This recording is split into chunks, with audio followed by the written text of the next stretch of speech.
Hi there, and welcome to the third of Jump Into Success, the podcast from UKCPD. Let's go.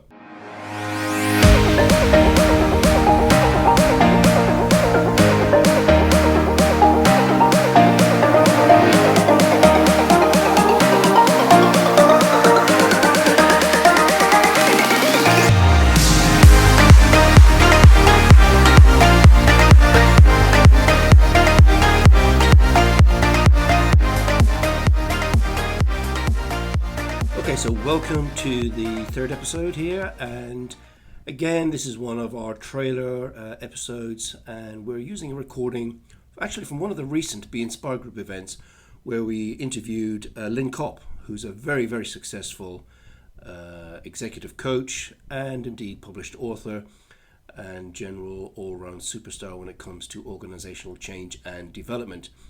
A very, very interesting interview, and I'm sure you'll enjoy this. And we will be going very, very soon with the new recordings and indeed some live events. But that's we're going to wait till we get to probably the end of the summer. But anyway, in the meantime, here you go and enjoy Lynne Copp. We have the one and only Lynne Copp, founder and managing director of the Work Life Company and a published author.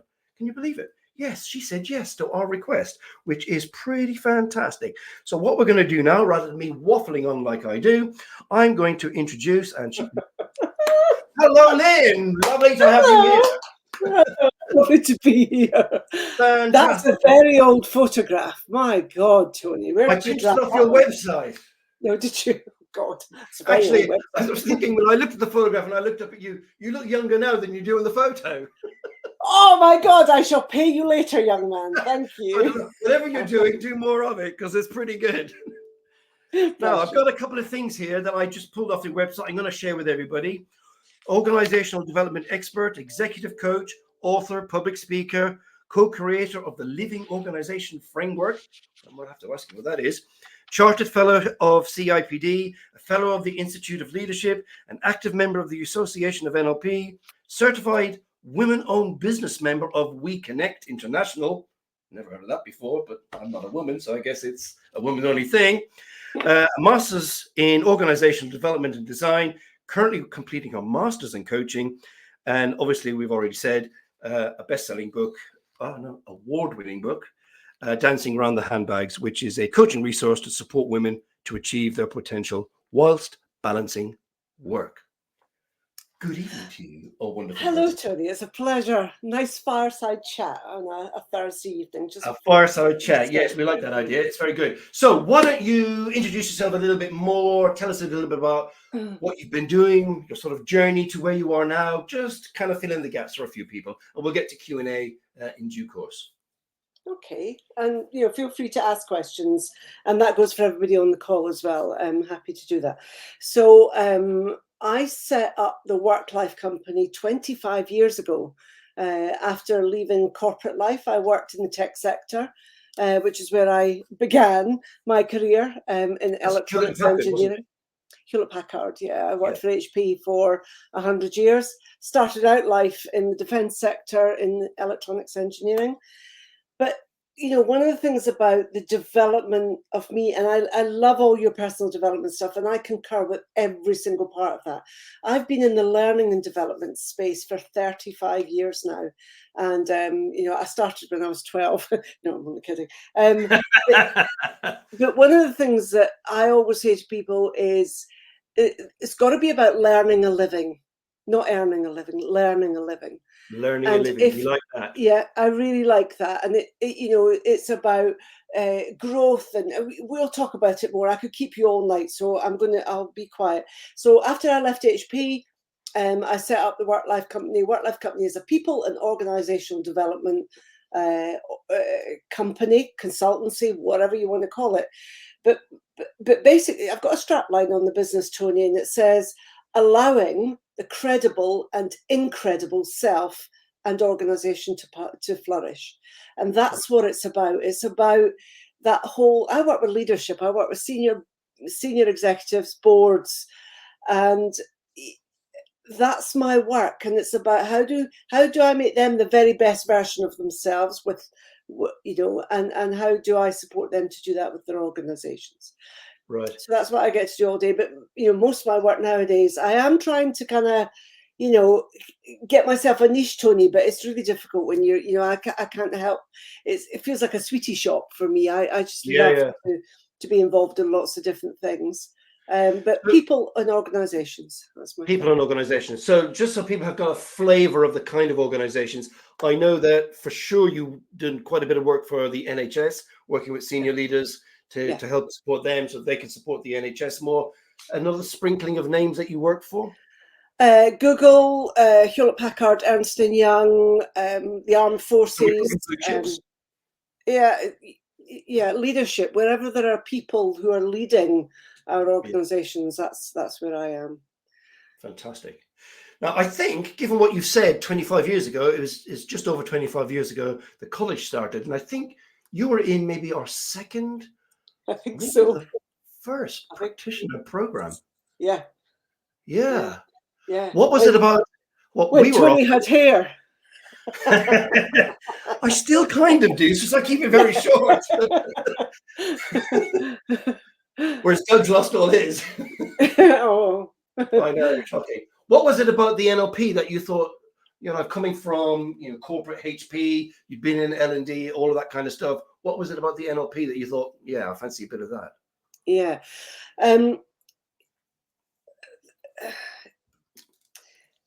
When you look at personal development, and I loved everything that you said in your introduction, and when I walk alongside like an ally, it's to support people to learn and to grow and to change.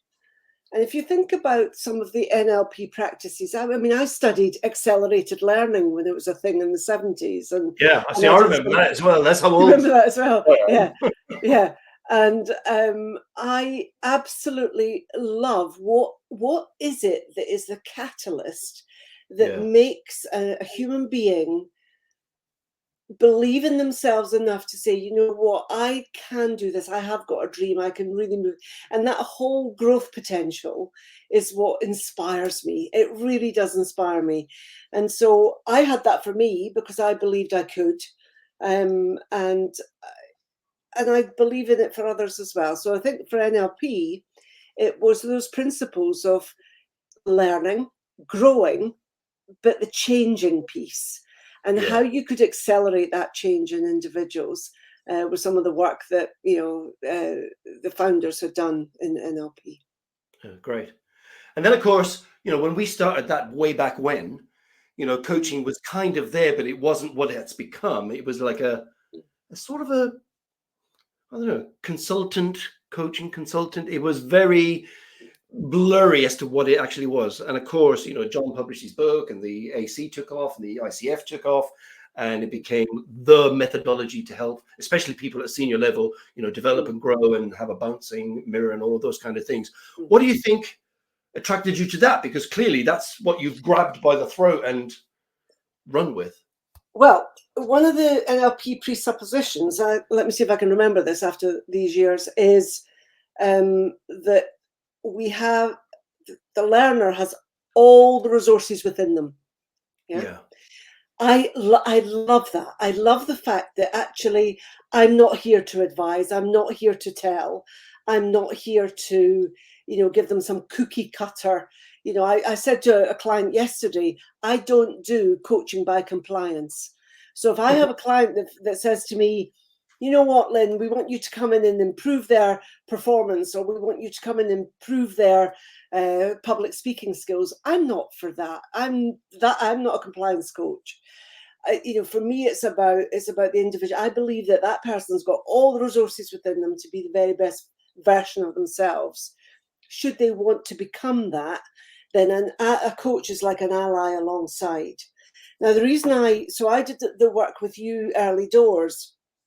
And then because of my business and because of the fact I work internationally with some global companies, I also moved in alongside the ICF, the International Coaching Federation, because I wanted credentials that were recognized globally.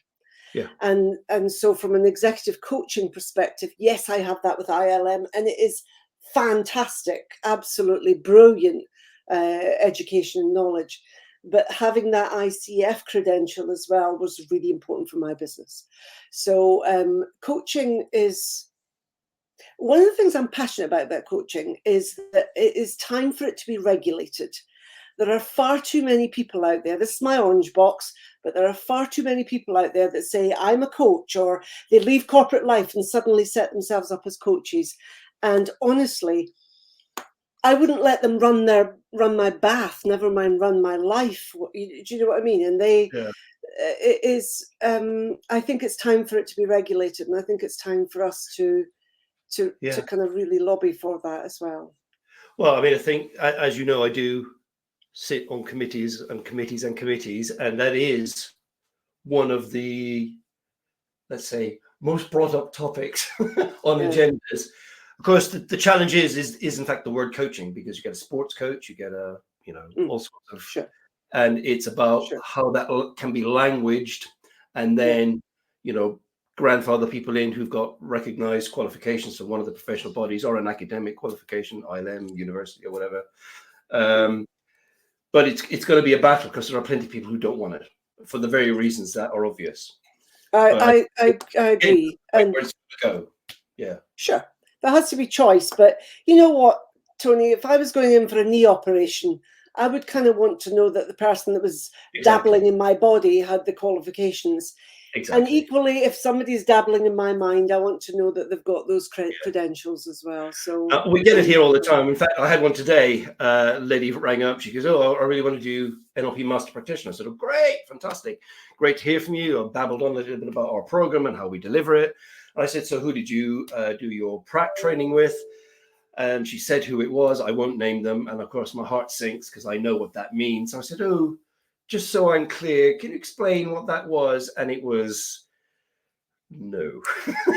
It's just entertainment. There's no training. It's just you read this, read that, answer this questionnaire, and suddenly you're a practitioner. Well, you're not. And you're not. Yeah. But of course, the thing is, it is about the client, and for coaching to work incredibly well, it's that coaching presence that you bring as well. So I think NLP, coaching knowledge, all of those things are the kind of things in the Mary Poppins bag or the toolbox that support you to do a good job.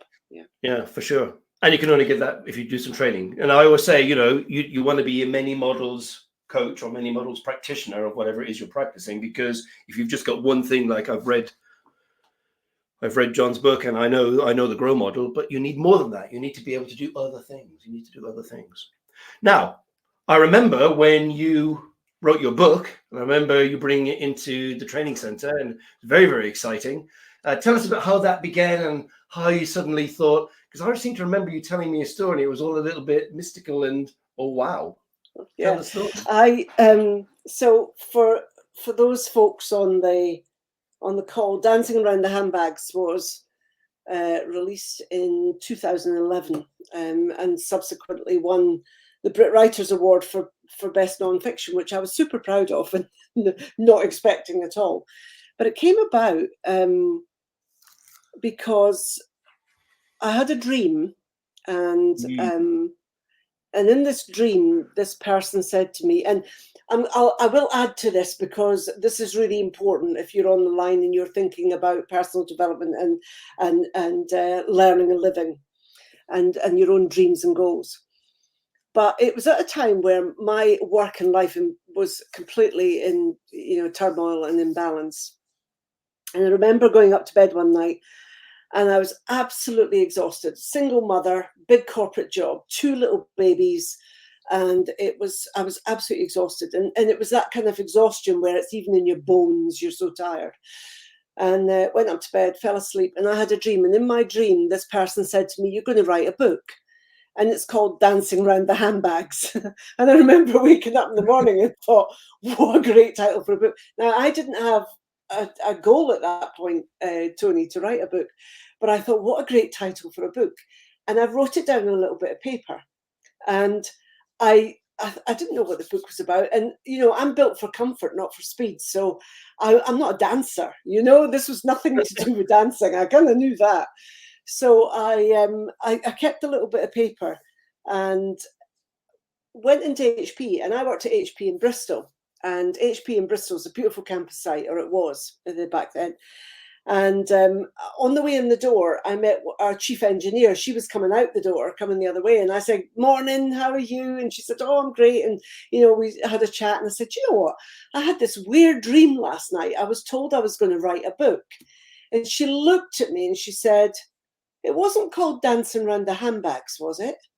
And honestly, if you can imagine the blood dashing to my ankles, and it just, and I said, "Yes, it was." And she said, "I had a dream that I was going to be asked to contribute to this book and that I should do it because it was going to be an important book for women."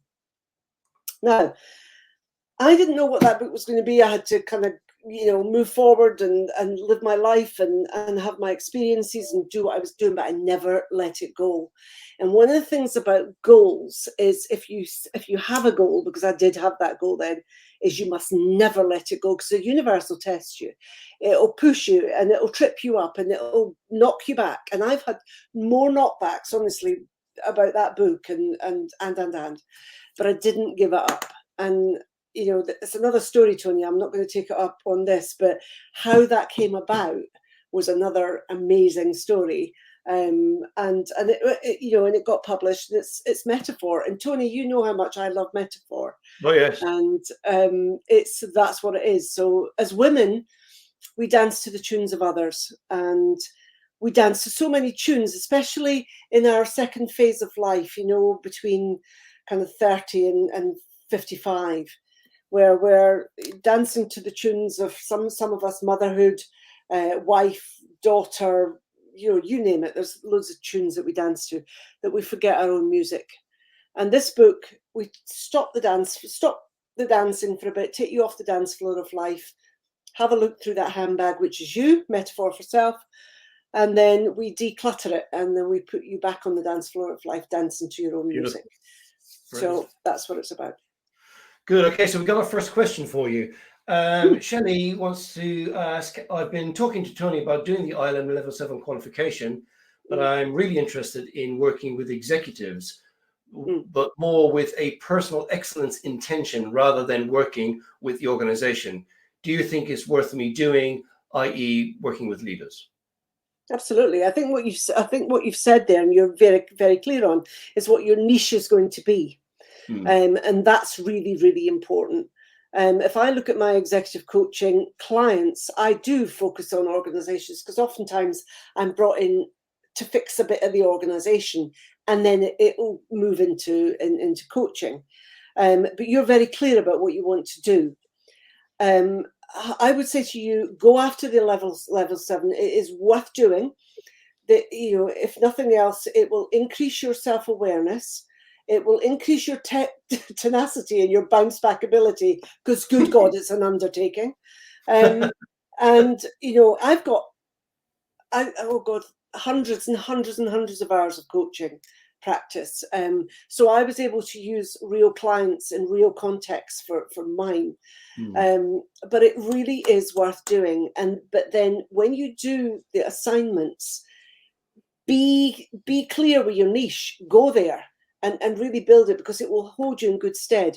Tony, I remember you saying to me once, when I did the practitioner program, about choosing a modeling project, and you said to the class, don't be surprised if this actually informs your work in the future. You're absolutely right, because that's exactly one of the modeling projects I did back then has now become the balanced organization, the living organization work that I do. So stick with it. Yes, do it. Brilliant. So, add in your next questions, guys. We go. So while we're waiting for that, so co-creator of the Living Organization Framework. A little bit about that. Yeah. So in 2012, I was really doing a lot of work supporting people that were burnt out, stressed, men and women. I'm talking about here, and I thought this has got to be about the organization. So you'll see it at the beginning of the next book. But what I say is, as a coach, it was a bit like taking a frog out of a muddy pond, cleaning up the frog and putting him back in the muddy pond, expecting him to stay clean. Yeah. I suddenly realized, actually, I can't just be a frog cleaner. I've got to be a pond cleaner as well. Yeah. Okay. So when you look at the pond, there are so many toxic environments for people, performance cultures that suck the life out of people. Yeah, sure. Demand long hours, presenteeism, blah, blah, blah, blah, blah. So I went on a study in 2012 to model and look at if that kind of culture is there, what is the opposite? What does it look like if we take that? And then what would it look like if we put the two of them together and balanced it? Very quickly got into the masculine and feminine in leadership. And the performance culture is extreme masculine. Now, this is not about men or women. This is not about gender. This is about masculine and feminine. And what I discovered in the study was that the extreme performance culture is incredibly masculine, and it is very, very toxic, particularly to women and people from minority groups that can't. One woman at a conference, I speak at the WIN conference as much as I can, Women's International Network, which is absolutely amazing.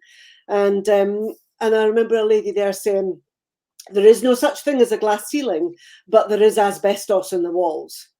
And I love that. I love it, because that said to me, yes, you're right. It's the systems. It's not deliberate. People don't wake up in the morning and say, how can we screw things up for 50% of our population? Some do, but that's not the majority.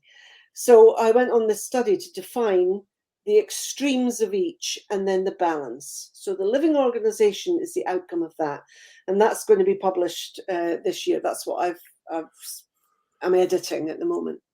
Well, fantastic. We look forward to getting our hands on that. So we've got a couple of more questions for you here. Hello, Lynne. This is from Joanna. Hello, Lynne. How did you establish your niche and what to watch for? And the second question from Tarina is similar. How did you choose your niche? How did I choose my niche? Fantastic. My niche is women in leadership. I am absolutely dedicated to women in leadership. But here's the thing. I don't just coach women in leadership, because I believe this is not about fixing women. Women are good enough exactly the way they are.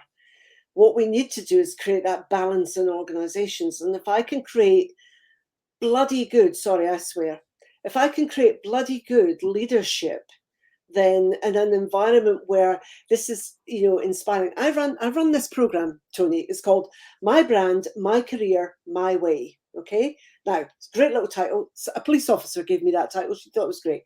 So I've stuck with it. And I run this program globally. It's the men that come on the program that love it. The women get it because they go, yeah, this is exactly how I like to lead and how I like to be and how I like to be with people. Yeah.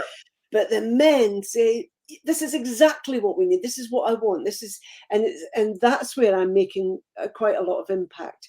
So my dedication is to improve the outcome for women in leadership. And I do it in time and space. So that's a kind of space example, because that's about the organization and sorting the space. The time example is this. Right now, my work is about the third. Okay. And the first third, we're growing up, we're being teenagers, we're being, grumpy little so-and-sos, we're going to uni, doing whatever we're doing. The second third, most of us are knackered because we're, trying to build a career, or we're parents. Spinning plates, Yeah, spinning. The third is that time, and this is my focus on women particularly, is from the age of 55 upwards. Right. During the pandemic, the fastest rate of growth of new businesses set up in the UK, and I can only talk about the UK, was women over the age of 55. Wow. Fastest rate of growth. What women are saying is, in this age group, the kids have grown and they've cleared off. Husband's either retiring or I'm divorcing them because I can't spend the next 30 years with him. Or, he's doing his own thing in some way. Yeah. And suddenly a woman, because 86% of caring responsibilities in the family are down to women, when they get to that age, suddenly they haven't got all those roles. They haven't got all those dances tunes to dance to. More freedom. So they're saying things like it's my turn. Yeah. So a few weeks ago now, I launched the third to IBM and HP and Dell and some of the tech sector who are saying, how do we attract and retain older women, that are, because these women are saying, I'm not ready to retire. I've still got loads of petrol left in my tank. Yeah. Great. In fact, that reminds me, when I did my very, very, very first NLP training, it was Back on Track, and they were the third age challenge. That was their thing, the third age challenge. Not that I was in the third age back then, kind of am now. But yeah, good. So we've got a couple of more questions here for you. No, you've answered my question, especially about balance. You seem a very sensitive person. What do you think is the best way to not take your work home? What's your advice to create strong boundaries? Oh, that's a great one. That's one of the hardest things, especially when you work for yourself. I mean, I can relate to that. Exactly, but when you do what you love and you love what you do, it's not work. It's always work, no, but you still. Yeah. I mean, how do you create the boundaries? So again, time and space. Time and space. So time and space. You think about. So in my line of work, I'm doing coaching, development, and so on. I know that nobody's going to want to see me during December and January. Nobody wants to see me in July and August. So guess what? That's when I take my time back. Yeah. I also am a writer.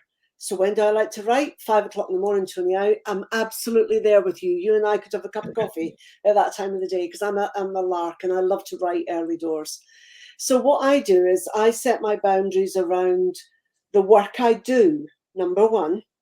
So, and I'm really going to poke you all on this one, if that's okay. Be values driven or purpose driven and values underpinned. If you work to your values, and I absolutely encourage you to dive deep and find out what those are. We all have 4 core values that we will abide by: your moral compass, your north, south, east, west. If you live by your values, you will do the work that you're meant to do. You will not just work. And, I'll give you an example for me. I was offered a big contract. It was a global contract, to do learning and development, leadership development globally. It would have made me wealthy, but it would have made me super poor. And here's why. Here's why. Because my values are honesty, number one. What you see is what you get. Is integrity is through me like a sticker on. Honesty, hope for better, hope for growth, hope for improvement. Honoring diversity and difference, and honoring. It's not got boundaries on it.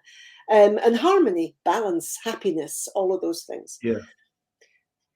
Now, with those 4 core values, this contract was for a global cigarette manufacturing company. Could I have done that? I could have done it to take the money, but money wasn't my value. It's not a value there. It's an outcome. It's what I get as a result of doing damn good work. But I could not have slept at night. That my honesty was broken, honor, hope for better in the world, and no. So I didn't do it. Yeah. So I would say do the work you love and do it with your core values at its center, and then time and space, time management. Okay, we've got a few more things to share here. Dawn saying, it's fascinating to listen to you, Lynne. You're an inspiration. Brilliant. Thank you. Love your values, Lynne, and couldn't agree more. We need to include everyone in these conversations, not single out. Brilliant. Another one here. I've just bought Emotional Labor by Rose Hackman.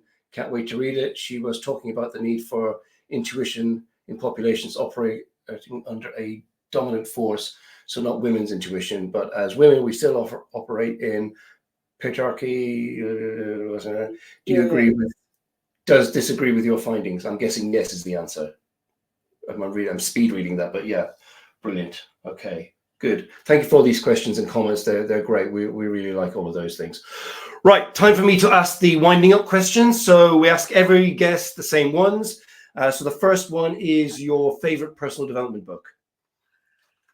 Oh, good God. One. Just one. Can I have one fiction and one non-fiction then? You can, yeah. Okay. non-fiction, Julia Cameron, The Artist's Way.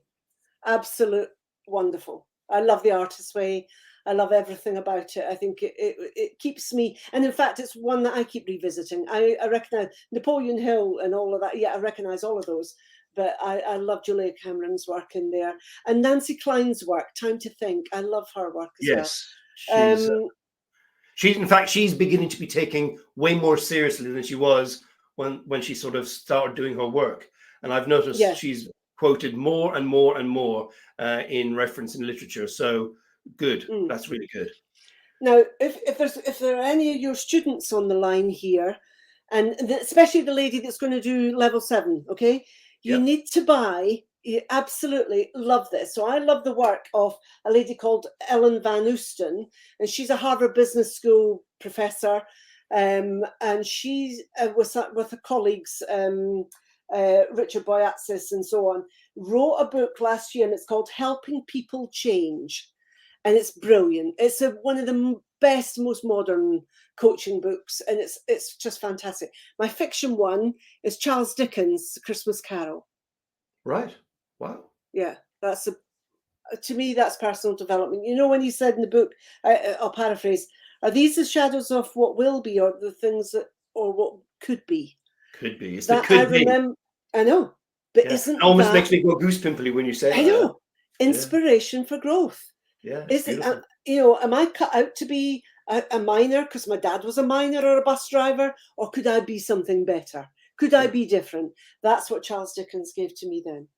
Sorry, brilliant. long answer. Okay. Favorite coaching model, if you have one? So I think when you get to that kind of mastery, and I am going to say mastery, you use lots of different ones. And in a leadership environment, grow, it's a wee bit, it just, sometimes it works, but actually it's and I'm not, John, absolutely fantastic, but no, I think I use lots, I blend, it's an alchemy of lots of different things. Because for leadership, it's about, okay, so if you take the word coach, C for context, you've got to understand the leader's context, their business, their shareholders, stakeholders, their, when the NHS leaders that I'm working with, oh, good God, these poor people are getting barraged by the Daily Mail and the Department of Health. The Daily Mail. Oh my God, it's just, these poor people. So context, really important. Outcomes, objectives, what do you want to achieve now? Like today, what's the thing?